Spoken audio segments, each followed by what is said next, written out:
Section 3. You will hear two anthropology students called Victor and Olivia discussing their joint presentation about a Norwegian explorer called Thor Heyerdahl. First, you have some time to look at questions 21 to 24.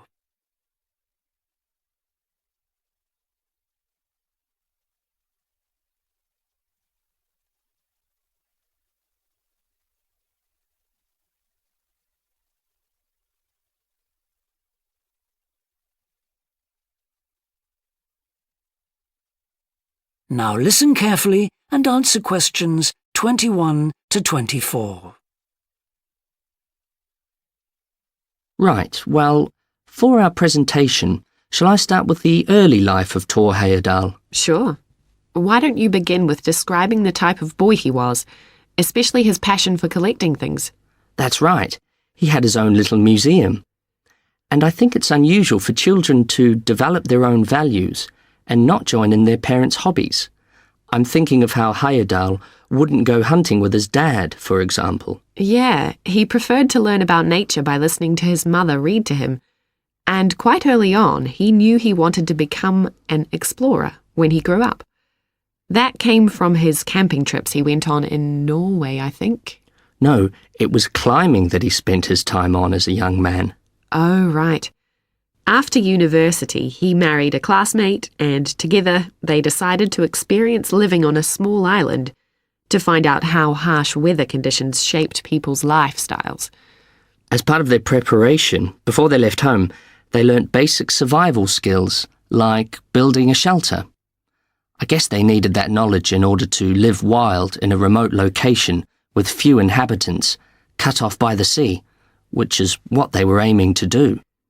An important part of your talk should be the radical theory Heyerdahl formed from examining mysterious ancient carvings that he happened to find on the island. I think you should finish with that. Okay. Before you hear the rest of the discussion, you have some time to look at questions 25 to 30.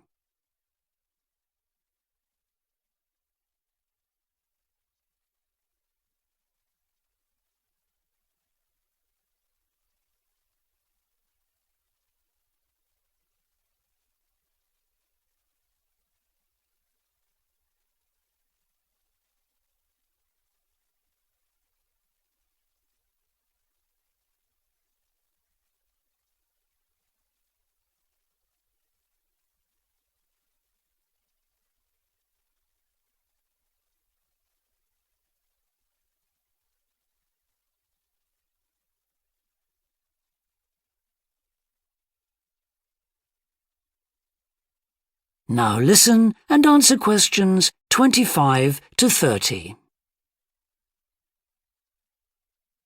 All right, Victor, so after your part, I'll talk about Thor Heyerdahl's adult life, continuing from the theory he had about Polynesian migration.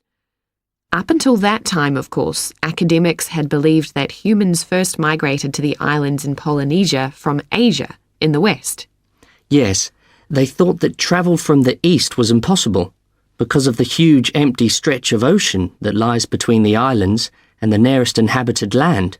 Yes, but Heyerdahl spent ages studying the cloud movements, ocean currents, and wind patterns to find if it was actually possible. And another argument was that there was no tradition of large shipbuilding in the communities lying to the east of Polynesia.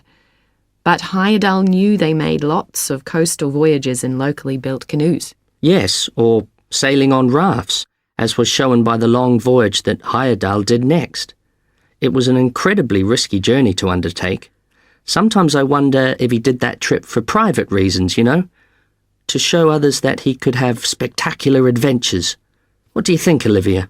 Well, I think it was more a matter of simply trying out his idea, to see if migration from the east was possible. Yes, that's probably it. And the poor guy suffered a bit at that time because the war forced him to stop his work for some years. Yes. When he got started again and planned his epic voyage, do you think it was important to him that he achieve it before anyone else did? I haven't read anywhere that was his motivation. The most important factor seems to have been that he used only ancient techniques and local materials to build his raft. Yes. I wonder how fast it went. Well, it took them 97 days from South America to the Pacific Islands. And after that, Heyerdahl went to Easter Island, didn't he? We should mention the purpose of that trip. I think he sailed there in a boat made out of reeds. No, that was later on in Egypt, Olivia. Oh, yes, that's right. But what he wanted to do was talk to the local people about their old stone carvings and then make one himself to learn more about the process. I see. Well, what a great life. Even though many of his theories have been disproven, he certainly left a lasting impression on many disciplines, didn't he? To my mind, he was the first person to establish what modern academics call practical archaeology. I mean that they try to recreate something from the past today, like he did with his raft trip. It's unfortunate that his ideas about where Polynesians originated from have been completely discredited. Yes. Right, well, I'll prepare a PowerPoint slide at the end that acknowledges our sources. I mainly used The Life and Work of Thor Heyerdahl by William Oliver. I thought the research methods he used were very sound, although I must say I found the overall tone somewhat old-fashioned. I think they need to do a new, revised edition. Yeah, I agree. What about the subject matter? I found it really challenging. Well, it's a complex issue. I thought the book had lots of good points. What did you think of the illustration? That is the end of section 3. You now have half a minute to check your answers.